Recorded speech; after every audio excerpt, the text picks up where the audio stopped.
ಕುರುಬೂರು ಪಂಚಾಯಿತಿ ಗ್ರಾಮದಲ್ಲಿ ಶ್ರೀ ಭುವನೇಶ್ವರಿ ಅಮ್ಮನವರ ರಥೋತ್ಸವ ಹಾಗೂ ಪವಾಡ ಮಹಿಮೆ ಭೂತಮ್ಮ ಬೆಟ್ಟ ಇಡೀ ಪ್ರಪಂಚದ ಎಲ್ಲ ಭಕ್ತಾದಿಗಳ ಅನಿಸಿಕೆಗಳು ಪ್ರತಿಫಲ ಸಿಗಲಿರುವ ಪುಣ್ಯಕ್ಷೇತ್ರ ಬೆಟ್ಟ ಮಹಾ ಪವಾಡ ಮಹಿಮೆ ಹಾಗೂ ಈ ದಿನ ರಥೋತ್ಸವ ಬಹಳ ವಿಜೃಂಭಣೆಯಿಂದ ನಡೆಯಿತು. ಕಾರ್ಯಕ್ರಮದಲ್ಲಿ ಕೀಲುಕುದುರೆ, ನೃತ್ಯ ಪಂಡರಿ ಭಜನೆ, ಕೋಲಾಟ, ಹುಟ್ಲು ಪರಶು, ಭಜನೆ, ನಾಟಕ ಹೀಗೆ ಹಲವಾರು ಕಾರ್ಯಕ್ರಮ. ಭಕ್ತರ ಮನಸ್ಸಿನಲ್ಲಿ ಭುವನೇಶ್ವರಿ ಅಮ್ಮನವರ ದೈವಶಕ್ತಿ ಸಂಕಲ್ಪ ಸಿಗಲಿದೆ ಹಾಗೂ ರಥೋತ್ಸವ 3ನೇ ಸರದಿರವರು ಹಾಗೂ ಗ್ರಾಮಸ್ಥರು ಅನ್ನ ಸಂತರ್ಪಣೆ 2ನೇ ಸರದಿರವರು ಬಹಳ ವಿಜೃಂಭಣೆಯಿಂದ ಹಮ್ಮಿಕೊಂಡು ಈ ಸಂದರ್ಭದಲ್ಲಿ ತಾಲೂಕು ದಂಡಾಧಿಕಾರಿ ಕೆಆರ್ ಸುದರ್ಶನ್ ಯಾದವ್ ರವರು, ಪಂಚಾಯಿತಿ ಅಭಿವೃದ್ಧಿ ಅಧಿಕಾರಿಗಳು ಶ್ರೀನಾಥ್ ರವರು, ಪ್ರಧಾನ ಅರ್ಚಕರು ಕೆಆರ್ ಅರವಿಂದ್ ಶರ್ಮಾ ಹಾಗೂ ಊರಿನ ಮುಖಂಡರು, ಹಿರಿಯರು, ಸಾರ್ವಜನಿಕರು, ಗ್ರಾಮದ ಎಲ್ಲ ಭಕ್ತಾದಿಗಳು ಹಾಗೂ ಸುತ್ತಮುತ್ತ ಗ್ರಾಮಸ್ಥರು ಸಹ ಭಾಗಿಯಾಗಿ ವಿಜೃಂಭಣೆಯಿಂದ ರಥೋತ್ಸವ ಯಶಸ್ವಿಗೊಳಿಸಿದರು. ಈ ಸಂದರ್ಭದಲ್ಲಿ ಹಿರಿಯರು ಶಂಕರೇಗೌಡರವರು ಮಾತನಾಡಿ, ಈ ದಿನ ಕುರುಬೂರು ಶ್ರೀ ಭುವನೇಶ್ವರಿ ಅಮ್ಮನವರ ರಥೋತ್ಸವ ಕಾರ್ಯಕ್ರಮ ಸುಮಾರು ಅನಾದಿ ಕಾಲದಿಂದಲೂ ನಡೆದುಕೊಂಡು ಬಂದಿರುವ ಜಾತ್ರೆ ಕಾರ್ಯಕ್ರಮ. ನಮ್ಮ ಹಳ್ಳಿಯ ಪ್ರತಿ ಸಮುದಾಯದವರು 6 ಸರದಿಯವರು ಬಂದಿರುತ್ತಾರೆ. ಪ್ರತಿ ವರ್ಷವೂ ಅಡಚಣೆ ಇಲ್ಲದೆ ಇಲ್ಲಿಯವರೆಗೂ ಜಾತ್ರೆ ಹಮ್ಮಿಕೊಂಡು ಬಂದಿದ್ದು, ಬೆಟ್ಟದ ಮೇಲೆ ಇಡೀ ಗ್ರಾಮದವರು ಭಕ್ತಿಯಿಂದ ಹಾಗೂ ಬೆಟ್ಟದ ದೇವರ ನಂಬಿಕೆ ಈಡೇರಿಸುತ್ತದೆ. ಇಡೀ ನಮ್ಮ ರಾಜ್ಯದಲ್ಲಿ ಎಲ್ಲ ಭಕ್ತರು ಅಮ್ಮನವರ ಪಚ್ಚೆ ಇಟ್ಟಿರುವಾಗ ಭಕ್ತಿಯಿಂದ ಅಮ್ಮನವರ ದೇವರ ಪ್ರಾರ್ಥನೆ ಮಾಡುವಾಗ ಪ್ರತಿಫಲ ಸಿಗಲಿದೆ. ಉದಾಹರಣೆ, ನನಗೆ ತೊಂದರೆಯಾದ ಸಮಯದಲ್ಲಿ ಶ್ರೀ ಭುವನೇಶ್ವರಿ ದೇವಿ ನೆನೆಸಿಕೊಂಡಾಗ ನನಗೆ ಕೃಪೆ ನನಗೆ ಸಿಗಲಿದೆ. ಯಾವ ಸಮಯದಲ್ಲಾದರೂ ಸರಿ ಪೂಜಾ ಕಾರ್ಯಕ್ರಮ ಮಾಡಿ ನೆನೆಸಿಕೊಂಡಾಗ ಎಲ್ಲರಿಗೂ ಪ್ರತಿಫಲ ಸಿಗಲಿದೆ ಎಂಬುದಾಗಿ ತಿಳಿಸಿದರು. ಈ ಸಂದರ್ಭದಲ್ಲಿ ಸೇವಾ ಭಕ್ತರು ಕೆಎಂ ವೆಂಕಟೇಶ್ ರವರು ಮಾತನಾಡಿ, ದೇವರ ಕೆಲಸಗಳು ಸುಮಾರು ವರ್ಷಗಳಿಂದ ಮಾಡಿಕೊಂಡು ಬರುತ್ತಿದ್ದೇನೆ. ನಮ್ಮ ಕೆಲಸಗಳು ಒಂದು ಮಾಡಿದರೆ ಆ ಭುವನೇಶ್ವರಿ ಸ್ವಾಮಿ ದೈವಶಕ್ತಿ ನನಗೆ ಡಬಲ್ ಕೆಲಸ ಆಗಿದೆ. ಅಮ್ಮನವರ ದೈವ ಸಂಕಲ್ಪ ಪೂಜೆ ಮಾಡಿದ ಭಕ್ತಿಯಿಂದ ಪ್ರತಿಯೊಬ್ಬರಿಗೂ ಸದಾ ಪ್ರತಿಫಲ ಸಿಗಲಿದೆ ಎಂಬುದಾಗಿ ವ್ಯಕ್ತಪಡಿಸಿದರು. ಈ ಸಂದರ್ಭದಲ್ಲಿ ರಥೋತ್ಸವ ಕಳಸ ಪೂಜೆ ಶ್ರೀಮತಿ ಅಶ್ವಥಮ್ಮ, ಟಿಎಲ್ ರಾಧಾಕೃಷ್ಣಯ್ಯ ಮತ್ತು ಕುಟುಂಬದವರು ಹಾಗೂ ಊರಿನ ಎಲ್ಲ ಮುಖಂಡರು, ಹಿರಿಯರು, ಭಕ್ತಾದಿಗಳ ಜನಸಾಮಾನ್ಯರು ಉಪಸ್ಥಿತರಿದ್ದರು.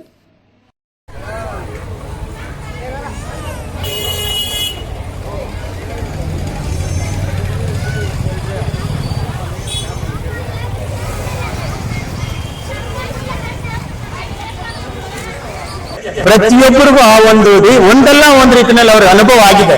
ಆ ಅನುಭವ ಆಗಿರ್ತಕ್ಕಂಥ ಇದರಿಂದನೇ ಇವತ್ತಿನ ದಿವಸದಲ್ಲಿ ಕುರುಬೂರಿನಲ್ಲಿ ಇಷ್ಟೊಂದು ವಿಜೃಂಭಣೆಯಿಂದ ಆಗ್ತಕ್ಕಂಥ ಜಾತ್ರೆ ಇದೆ.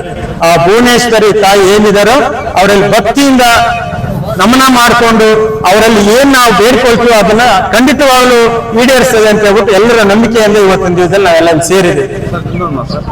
ಈ ಒಂದು ಕುರುಬೂರು ಜಾತ್ರೆ, ಭುವನೇಶ್ವರಿ ಜಾತ್ರೆ ಈ ದಿನ ವಿಶೇಷತೆ ಎಲ್ಲ ಭಕ್ತಾದಿಗಳಿಗೆ ಅವರ ಅನಿಸಿಕೆಗಳ ನೆರವೇರಿಸುವ ಇಲ್ಲೊಂದು ಪೂಜಾ ಕಾರ್ಯಕ್ರಮ ಯಶಸ್ವಾದಲ್ಲ, ಇಡೀ ವರ್ಷದಲ್ಲಿ ಅವರ ಒಂದು ಕೋರಿಕೆ ಒಂದು ಯಶಸ್ಸಾಗುತ್ತೆ.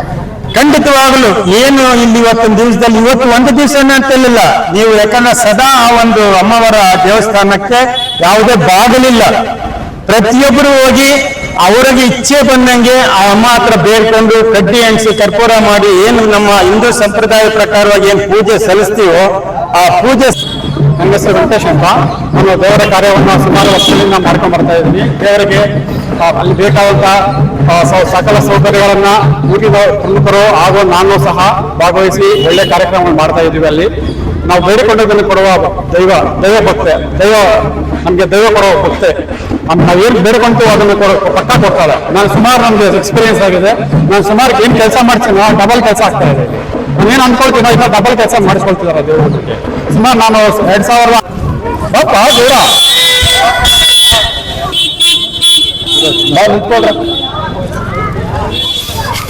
ವೆಂಕಟೇಶ್ ರಾಪ ನಗನ ರಾಪನ್ನು ಉಂಟದ ಕುರುಬೂರು ಭುವನೇಶ್ವರಿ ರಥೋತ್ಸವನ ಅನಾದಿ ಕಾಲದಿಂದಲೂ ನಾವು ಚಿಕ್ಕ ಮಕ್ಕಳಿಗಿಂತ ಮುಂದಿನಿಂದ ನಡೆಸ್ಕೊಂಡು ಬರ್ತಿರ್ತಕ್ಕಂಥ ಜಾತ್ರೆ. ಇಡೀ ಸುತ್ತಮುತ್ತಲ ಗ್ರಾಮಗಳಿಗೆ ಕುರುಬೂರಿನಲ್ಲಿ ನಡೀತಕ್ಕಂಥ ಭುವನೇಶ್ವರಿ ಜಾತ್ರೆ ಅಂತಂದ್ರೆ ಸಾವಿರಾರು ಜನ ಎಲ್ಲ ಭಕ್ತಾದಿಗಳು ಬರ್ತಾರೆ. ಇನ್ನೊಂದು ವಿಶೇಷ ಏನಂತಂದ್ರೆ ನಮ್ಮ ಹಳ್ಳಿನಲ್ಲಿರ್ತಕ್ಕಂಥ ಪ್ರತಿಯೊಂದು ಮನೆಯಲ್ಲೂ ಇಂಥ ಕಾಸ್ಟ್ ಇಲ್ಲ, ಎಲ್ಲ ಕಮ್ಯುನಿಟಿಗಳು ಸೇರ್ಕೊಂಡು 6 ಸರದಿಗಳು ಅಂತೇಳಿ ಮಾಡ್ಕೊಂಡಿದ್ದಾರೆ. ಪ್ರತಿ ವರ್ಷ ಒಂದೊಂದು ಸರ್ದಿಯಿಂದ ಒಬ್ಬರು ರಥ ಒಂದು ಸರ್ದಿ ಮಾಡಿದ್ರೆ ಇನ್ನೊಬ್ರು ಅನ್ನ ಸಂತರ್ಪಣೆ ಮಾಡ್ತಾರೆ. ಈ ರೀತಿಯಲ್ಲಿ ಪ್ರತಿ ವರ್ಷ ಯಾವುದೇ ಅಡಚಣೆ ಇಲ್ಲದೆ ಪ್ರತಿಯೊಬ್ಬ ಊರಿನಲ್ಲಿ ಹುಟ್ಟಿದಂತ ಪ್ರಜೆ ಎಲ್ಲೇ ಇರಲಿ ಅವರು ಇವತ್ತಿನ ದಿವಸ ಈ ಒಂದು ಭುವನೇಶ್ವರಿ ಜಾತ್ರೆಯಲ್ಲಿ ಬಂದು ಭಾಗವಹಿಸಿ ಅಮ್ಮನ ಆಶೀರ್ವಾದನ ಪಡ್ಕೊಂಡು ಹೋಗ್ತಕ್ಕಂಥ ಇದರಿಂದ ಪಲ್ಮೇರಿಂದ ಹೆಸರು ಹೇಳ್ತಾರೆ, ಗುಬ್ಬಿಯಿಂದ ಹೆಸರು ಹೇಳ್ತಾರೆ. ದಾವಣಗೆರೆ ಒಬ್ಬರು ಒಂದ್ಸತಿ ಬಂದಿದ್ರು. ಏನು ಅಂತಂದ್ರೆ ಇಲ್ಲಿ ಬಂದು ಒಂದು ಅಮ್ಮ ಹತ್ರ ಒಂದು ಪಚ್ಚೆ ಅಂತ ಹೇಳ್ತಾರೆ ಹಳ್ಳಿ ಭಾಷೆನಲ್ಲಿ, ಅದನ್ನಿಟ್ಟು ಅದಕ್ಕೆ ನಂಬಿಕೆಯಿಂದ ಆ ದೇವರಲ್ಲಿ ನಂಬಿಕೊಂಡು ಅದನ್ನ ನಾವು ಭಕ್ತಿಯಿಂದ ಆರಾಧನೆ ಮಾಡಿಕೊಂಡು ನಾವೇನು ಅಮ್ಮ ಹತ್ರ ಅಹವಾಲನ್ನು ಇಟ್ಟು ಹೋಗ್ತೀವೋ ಅದನ್ನ ಈಡೇರ್ತದೆ ಅಂತ ಹೇಳ್ಬಿಟ್ಟು ಗಾಢವಾದ ನಂಬಿಕೆ ಇದೆ. ಆ ನಂಬಿಕೆ ನನ್ನಲ್ಲೂ ಕೂಡ ಅದಾಗಿದೆ ಸಾಕಷ್ಟು ಸತಿ. ಯಾಕಂದ್ರೆ ಎಲ್ಲ ನಮ್ಮ ಅಣ್ತಮ್ಮಂದ್ರು ಮಕ್ಕಳು ಎಲ್ಲ ಇದ್ದಾರೆ, ಅಮ್ಮಂದ್ರೆಲ್ಲ. ಎಷ್ಟೋ ಸಾರಿ ಎಷ್ಟು ಆಕ್ಸಿಡೆಂಟ್ಸ್ ಅಂತಂದ್ರೆ ಒಂದು 5 ಆಕ್ಸಿಡೆಂಟ್ಸ್ ಆಗಿದೆ. ಯಾವತ್ತೋ ನಾನು ಈ ಭೂಮಿನ ತ್ಯಜಿಸಬೇಕಾಗಿತ್ತು. ಆದ್ರೆ ನನಗೆ ಯಾವುದೇ ಒಂದು ಆಕ್ಸಿಡೆಂಟ್ ಆದಾಗ ಅಮ್ಮ ತಾಯಿ ಅಂತ ಹೇಳ್ತಾರೆ. ಅಮ್ಮ ತಾಯಿ ಅಂತಂದ್ರೆ ಭುವನೇಶ್ವರಿ ನನ್ನ ಕಣ್ಮುಂದೆ ಬರ್ತದೆ.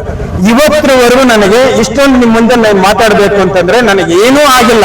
ಯಾಕೆ ಅಂತಂದ್ರೆ ಈ ಒಂದು ನಂಬಿಕೆ ಏನಂತಂದ್ರೆ ಇಲ್ಲಿವರೆಗೂ ಯಾವುದೇ ಕಾರಣಕ್ಕೂ ಈ ಜಾತ್ರೆ ಒಂದೇ ಒಂದು ದಿನ ನಿಂತಿರ್ತಕ್ಕಂಥ ಉದಾಹರಣೆ ಇಲ್ಲ.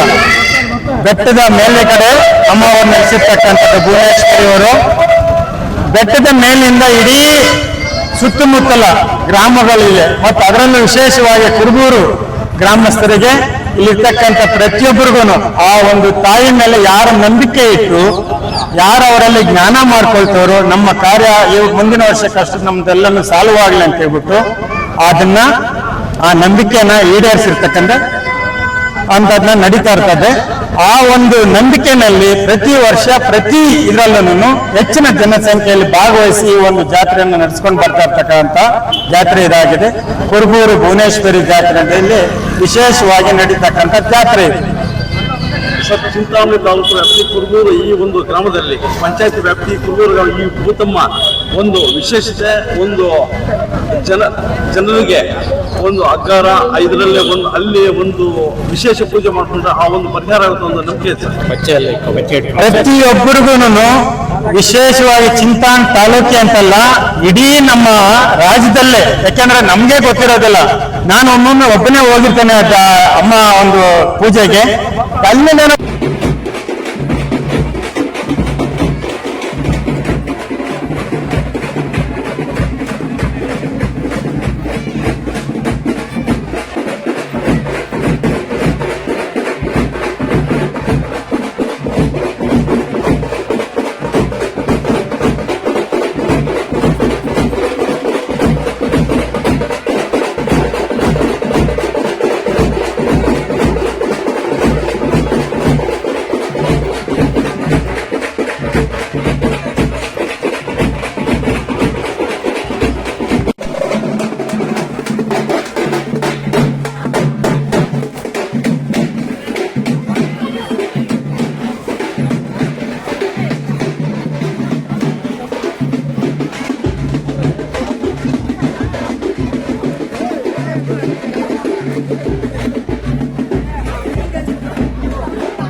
ಬೆಂಗಳೂರಿನ ಮಲ್ಲೇಶ್ವರದಲ್ಲಿ ನೆಲೆಸಿಹ ತಾಯಿಯೇಳು ಸಕಲ ಸೌಖ್ಯವನ್ನು ನೀಡುವ ಶ್ರೀ ಕಂದಮ್ಮ ದೇವಿಯೇಳು ಶಾಂತರೂಪಿ ಆತ್ಮದೊಡನೆ